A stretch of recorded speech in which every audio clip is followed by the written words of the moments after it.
no, she's good to go tonight. Christie, go ahead. Okay. When you, after the Olympic break, obviously it was kind of like reset, and you guys just, launched yourselves into a whole nother conversation in sports and what have you. Is tonight almost like a second wave of that next step for this team? Yeah, I think a lot of it has to do with who we're playing tonight for that reason. We're the two teams left in the WNBA with only one loss since the All-Star break.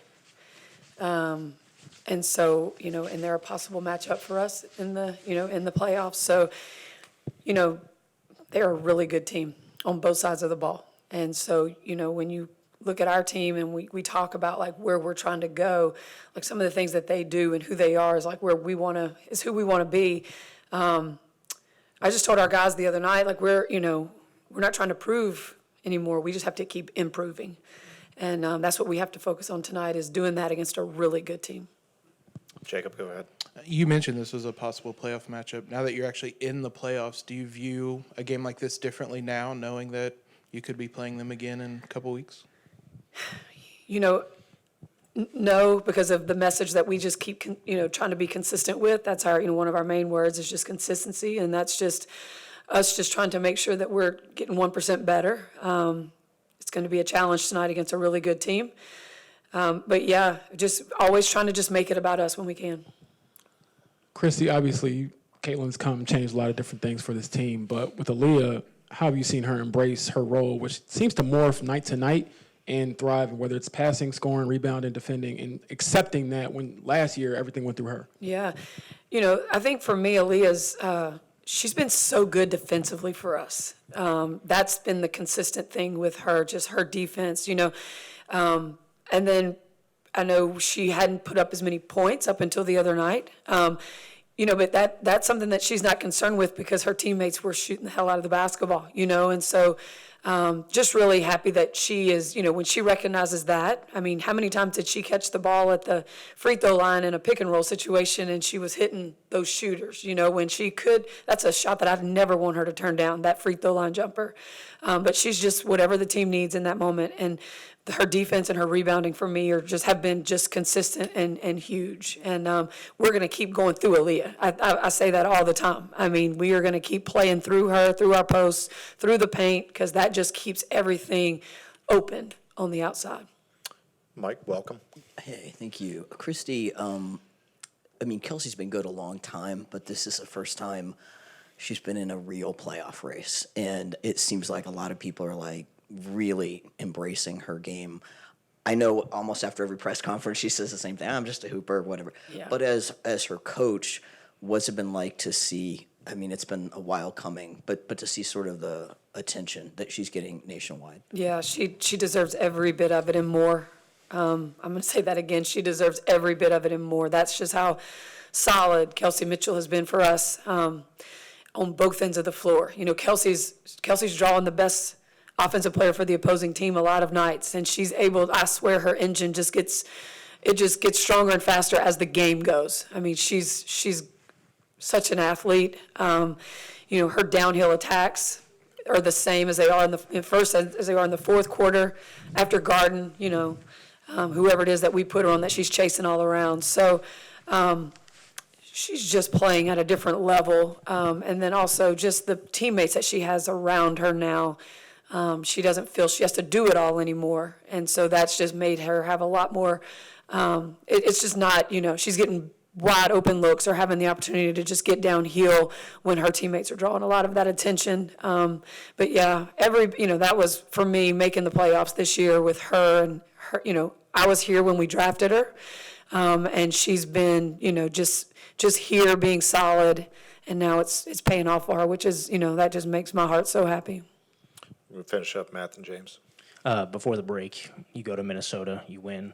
Next time, Collier comes back, scores 31. Was just curious, what do you think has to go different tonight in preventing her? We need to find somebody who can stop her and guard her a little bit. Yeah, she's a talent. I mean, she's definitely one of the, possibly MVP. I mean, she's that good. I mean, she just makes them run. And it's going to be a group effort. You know, she can play the 3, she can play the 4, so that changes schemes for us on how we guard certain things. But, you know, you just have to make her, you know, give her an opportunity. She'll get hot. You can't just, you know, close out on her as a short, make her drive it. But I just think it's going to be a group effort. A lot of communication from our team on the defensive end on who's guarding her and if we're switching or if we're not, or if we're in, you know, whatever scheme we are, either on the side or up top. But I mean, she's a talent. She's going to get hers. We just have to make sure people like Courtney Williams and McBride don't, you know, have really hot nights. James, last one. One more on Fee. You've been around the league a long time. How have you seen her grow from entering the league with high expectations and then kind of delivering these last few years and really showing she's one of the best players in the world? Yeah.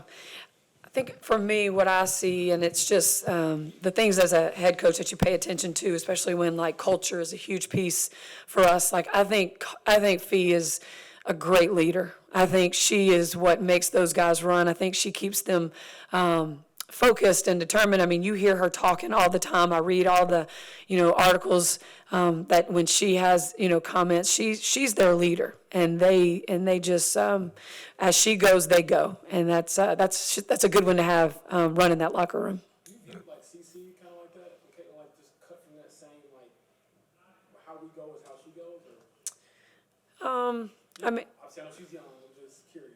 yeah.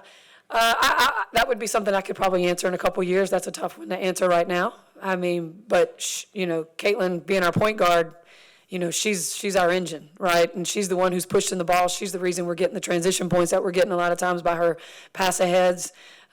So yeah, I mean, you know, she's got you know, a lot. You know, Fee's got several years on her, and then and Caitlin's still learning a lot, especially as it relates to her teammates still and the locker room as well.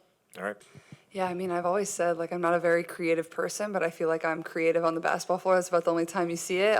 In other parts of my life, like, I'm not very creative. So, I don't know. Like, I like to have fun. Like, I don't know, make exciting plays. I think at times, like, I'm definitely a high-risk, high-reward person for sure. And I don't know. I mean, it's not something like you're planning out as you're dribbling up the court. It kind of just happens naturally. As it's flowing, like, you know, you're trying to use your eyes to mess up the defender and what they're thinking too. So I think I'm definitely creative on the basketball floor, and, you know, I always try some new things. I think it's finding a balance of like when it's okay to do that and during the games and when not. I think there was times versus LA, like I know there was a behind the back pass early or in the first or second quarter where we had already had a lot of turnovers. So just knowing, you know, we got to take care of the ball there. So just finding that balance too. And then one follow-up about Nafisi Collier. You go from growing up watching her to now being like a peer. What has that been like for you, and just seeing what she's meant to the league and how great she's playing so far? Yeah, I mean, I have a ton of respect for her and what she's been able to do, and she's obviously had a tremendous season. And not only, like, I've been able to get to know her a little bit over the course of the last year or two. And I think she's just really hard to guard. She has every guard skill, but at the same time has a lot of post skills. So that presents a problem for us. I mean, I remember many times in the game at Minnesota, obviously she didn't play the first time we were there, but the second time we were there, where she just made some shots that you just have to live with. There aren't ways that you can guard that. You have to give her credit. I mean, she makes some tough ones. She can shoot the 3. She can stretch the floor. So, like, do we guard her with our 4? Do we guard her with our 5?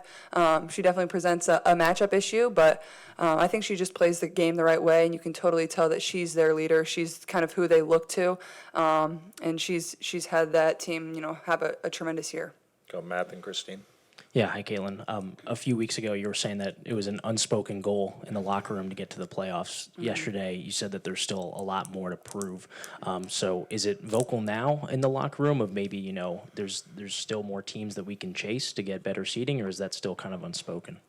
Yeah, I don't think that's something we really talk about, honestly. Like, I feel like it's still one game at a time and just approaching the next matchup that we have. I don't think we were I wouldn't say like we were upset with how we played versus LA, but we still felt like we could have played a lot better.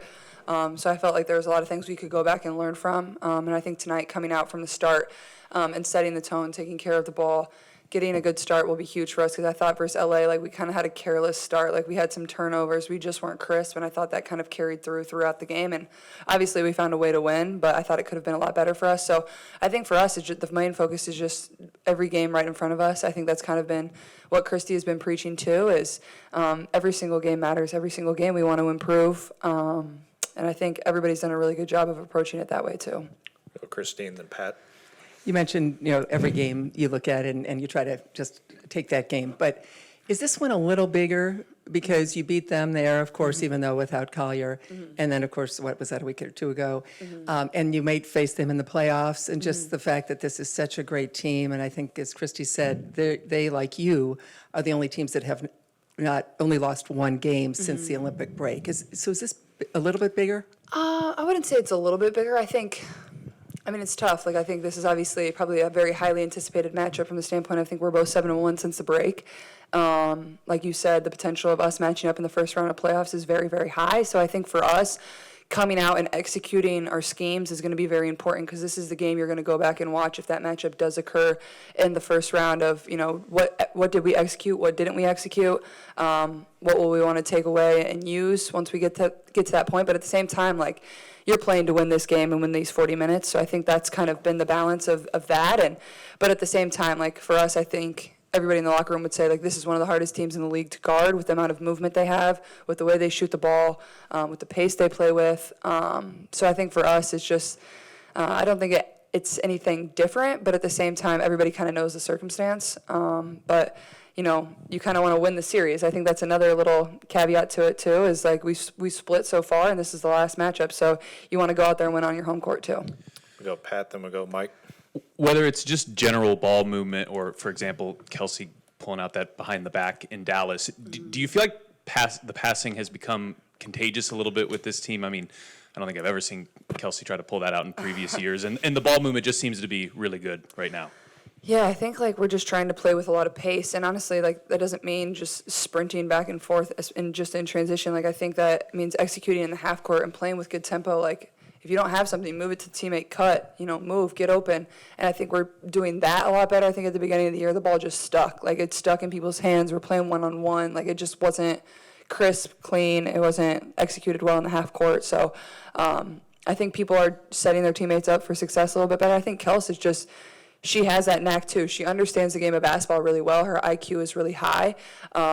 And I think she knew, like, once I made that pass to her in Dallas, there was really no way she could have probably got the shot off just from the angle that she was. And Liz was kind of trailing behind, so it just worked out well. So I think we moved the ball really well. I think that's why you see our assist numbers are so high. A lot of assists on high made field goals. That's exactly what you want. But I think overall is just, moving the ball and not letting it stick. I think we've done a lot better job of that.